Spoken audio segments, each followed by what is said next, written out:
Hi, Mark.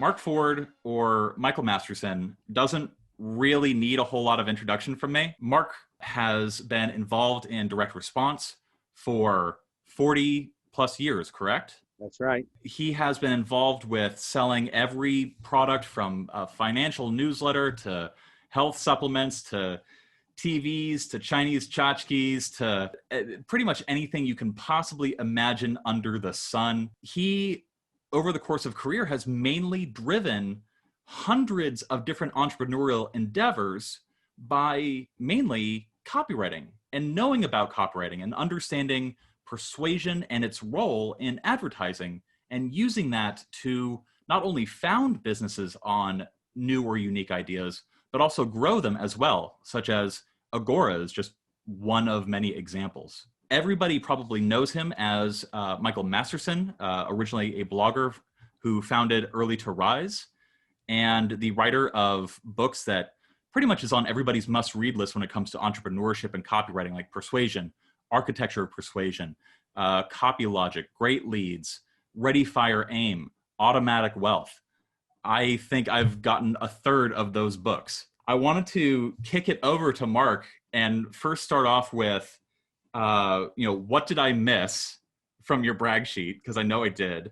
And then also, I'd love to kick into a conversation about what originally drew you to direct response and how did you get started in this business so many years ago? Great. Okay, Sean, thank you for that introduction. There are a lot of people that are my age in the industry and started as I did in the direct mail days and went on to continue in whatever niche of the business they were in. But the advantage I had in being in so many different businesses is that I was kind of forced to try to understand, I think, consumer psychology in a very basic way, because whether you're buying a watch or a purebred dog or a financial newsletter or a health supplement, the actual workings, the internal workings of the mind, are pretty much the same, and you don't really figure that out until later. I'm sorry, I'm going to try to get my granddaughters out of here. They've got a whoopee cushion that they're playing with. So just give me 1 second.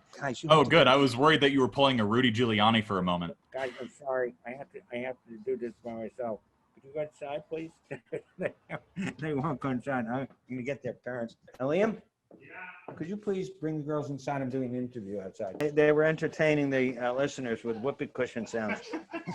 Yeah, so I think that what I've done is, in working with writers is, there's the architecture of persuasion, which is something that can be learned and it's pretty consistent. And there's been a lot of great books written since I started writing about it. The elements of persuasion, it still kind of surprises me when I work with copywriters today that there's still a big disconnect often between what they think they need to say to sell a product or an idea and what I think that they need to say, which involves keeping a close track on your readers' thoughts, feelings, and beliefs about the product that you're selling. So I did have that advantage, I think, and I've worked, as you said, with hundreds of small companies and some very large companies, and so I've been able to at least come up with some theories that seem to work for me, regardless of who I'm working for and what industry. Sort of launching off of what you just touched on there with the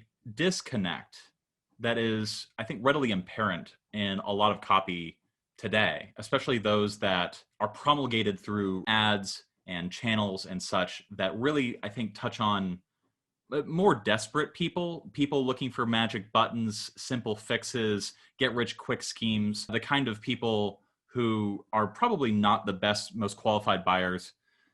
I am very interested in the kinds of emotions that you're talking about and the kinds of things and claims that you think copy should be making in order to reach a better qualified customer and also appear, how should I say, more ethical in the eyes of the law. One of the approaches I've been taking lately, rather than making your goal the highest revenue or the largest profit or the greatest number of buyers, make your goal the highest lifetime value of your customers. Of course, after that, you're going to try to have good revenues and good products. But if you make that your primary goal, what you're going to get is a business that has long-term stability, because you will be forced to look for, as you said, high-quality customers rather than taking anybody that's willing to walk in the door and then trying to do everything you can to get them to fork over as much money for your products as you can. So this is a very fundamental difference in terms of approach. What that means is that if you focus on that,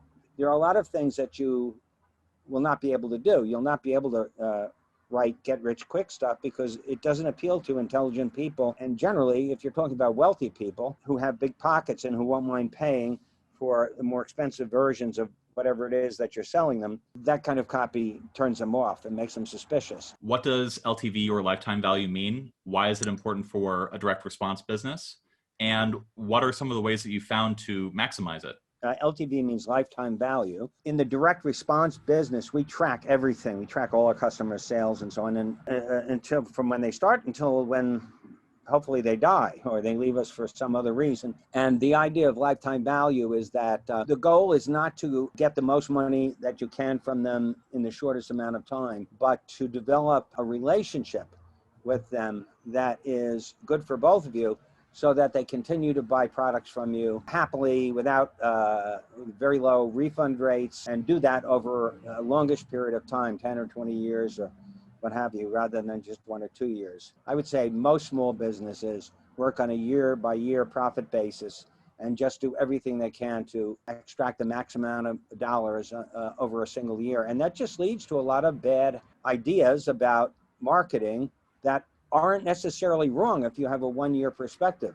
And that's the difficult part about persuading some people to take this approach that I'm talking about, is that they know and they've been taught and they've seen that by using get-rich-quick type of strategies and language, you can attract a lot of people and make a lot of money, but they're going to be coming in and there's a big churn rate when you do that. That's the idea of focusing on lifetime value. What are some of the methods that you found for, I guess, product creation to increase lifetime value, and also the relationship building, which I think is very crucial for copywriters? You know, in the old days, the direct mail days, every time you communicated with a customer or a potential customer, it cost you 50 cents. So back in those days, the business that I was a partner in, we had about 1 million customers. So every time we sent them anything, it cost us $500,000, even an invoice. And so we were mandated to try to sell them something every time we contacted them.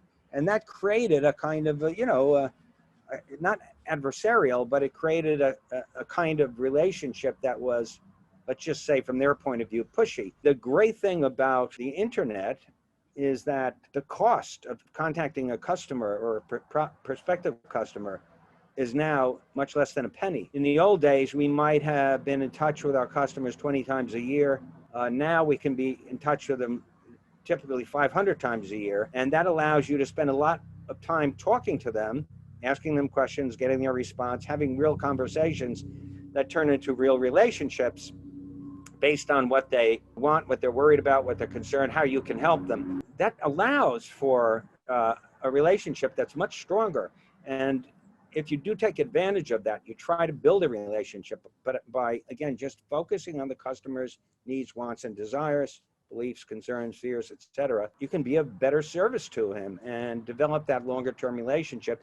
And the customer will feel grateful. He'll notice the difference between that and the other kind of marketing, and will appreciate it and will pay you back through his loyalty. And also what it means is once you've developed that relationship, you don't have to sell as hard. The way you should sell once you've developed that relationship is by recommendation. I often say this when I'm coaching people in the health business. They'll often write copy for doctors that's like almost like a carnival barker, you know.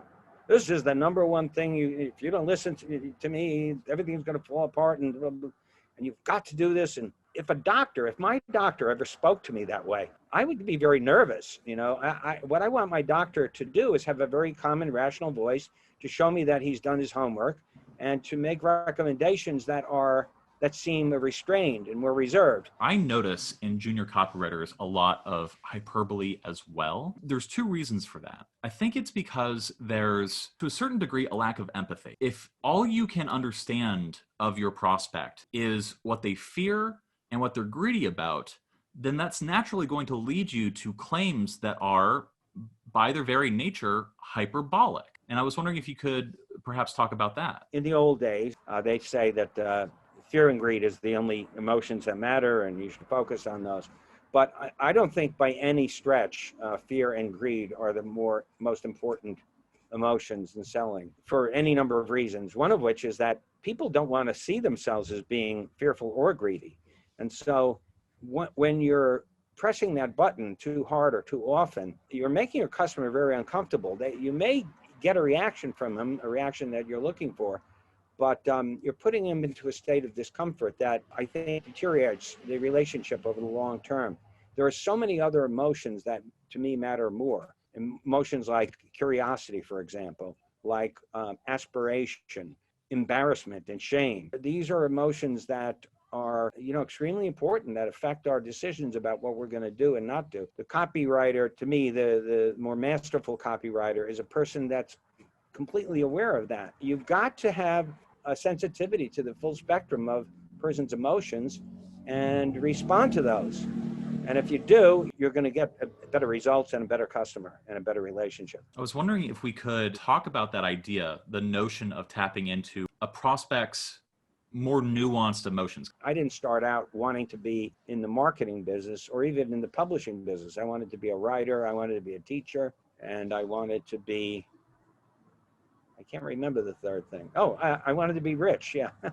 I grew up poor and I wanted to be rich.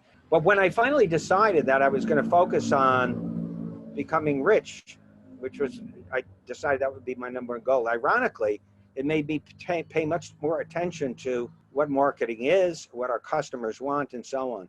And the first package I wrote was an investment package, and it was written to my parents' generation, people that had actually lived through as children the Great Depression and were World War II veterans and so on. My impression was that their major interest in making money was not just to make a lot of money. It was more about their ideas about how the world should work, what's good and what's bad in the world, how an economy should work, what justice is, and so on. So I wrote a package that really focused on those things and the issues that came out of those things, the things that they believed in. This is a different generation, but they believed in what we call sound money, money backed by gold. They believed in financial privacy and personal privacy.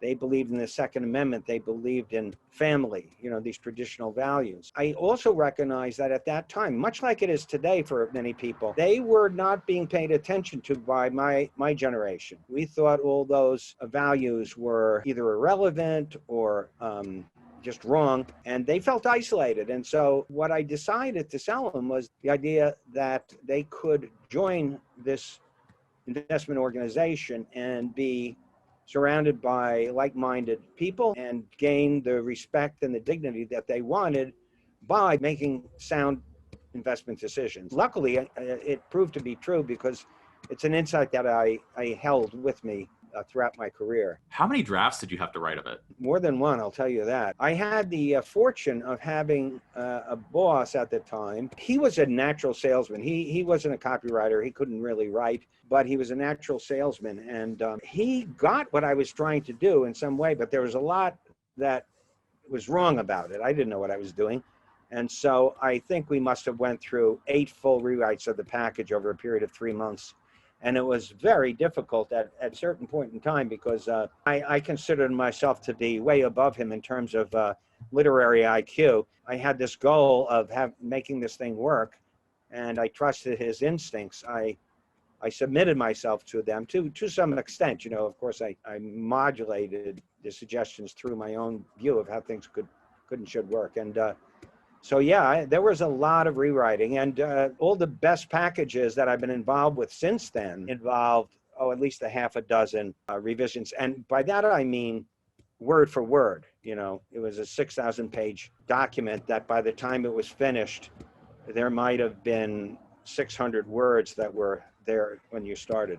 The copywriting expertise and skill is developed by writing copy and rewriting copy. You got to expect to do a lot of revisions. Writing is rewriting, and that's true whether you're writing advertising copy or you're writing fiction or you're writing nonfiction, what have you.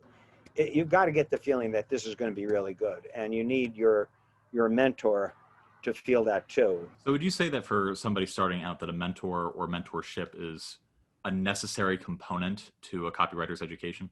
Well, let me put it this way. I don't know anybody that's been a successful copywriter that can't name at least one major mentor in his early stages. I'm not saying it's impossible, but if it is possible, it's going to, you're going to be that 1 in a million savant, or you're going to just have to spend 2 or 3 times as much time trying to get to a level of competence than you would if you had a good mentor. Let's pivot from more practical considerations of copy into, back into the more theoretical. And I want to touch on some of the emotions that you identified in your parents' generation and wonder if you've noticed any differences with baby boomers. Because I noticed when you were talking about it that there were a lot of similarities, but I've also noticed that among baby boomers that I know, that there's a big difference there. Yes. And the way that I would address a baby boomer is way different than I would address somebody from an older generation. Of course, when you're talking to 30-year-olds, 40-year-olds, that's going to be very different from baby boomers. Baby boomers still represent the big slice of buying over almost all consumer industries, including publishing, education industries. But yeah, I think there are some fundamental differences. Baby boomers have to feel that what they're doing is correct in a larger social context that is different from the experience that other people have had. A lot of the people who get into copywriting are people who might have been in sales, they're looking for a check, they might be writing and wondering what they can do to make money with writing. I think there's a little bit of almost programming that occurs when you arrive at this business by those means as opposed to by other means. Like, for example, you were an academic, you were an editorial director for a long time before you got into sales and marketing. I think the way that you arrive at this business is naturally going to, change your inclinations in terms of what you put on the page. And I was wondering if you have any advice for either, arriving at that in the natural way, in a authentic way, versus, maybe deprogramming people that have come at it from the write a letter, get rich quick kind of way. If he's not willing to give up his belief that you have to kind of beat and badger somebody into submission, and that advertising is a form of warfare, I would say you got to go find there are plenty of places where you can work and you can do that kind of thing. Even if that's been your exposure so far, it's a little bit of a leap of faith if you're coming in with that idea. And I understand how attractive that is. It's like the real world. Let me tell you, kid, you got to be tough. And there are plenty of people that take that approach, and plenty of businesses that work that way. But in the long run, you're going to be happier with yourself, and the business is going to do better, I believe. But if it takes a leap of faith, you got to ask the person to take that leap of faith and find that inner nice person in them, and move into a modality of being helpful. On a similar note, I'd love to know what you think are like some of the key characteristics of a good copywriter. Everybody says curiosity, and in the past 10 years, I didn't know why curiosity became the thing. And because of that, I naturally contrarian. I wanted to bash curiosity. But I do think that it is a very important component that especially if you're writing about ideas, you want to be curious about the subject matter itself. If you're writing about options, you want to have a natural interest in learning about options. You're a great example of that. I don't want to embarrass you, but I tell everybody you're a polymath. And to me, the essential nature of a polymath is a curious person. There's pride, which is important, ambition. These are core elements of success. Tied into curiosity creates really the polymath, the person that becomes knowledgeable of an extraordinary number of things.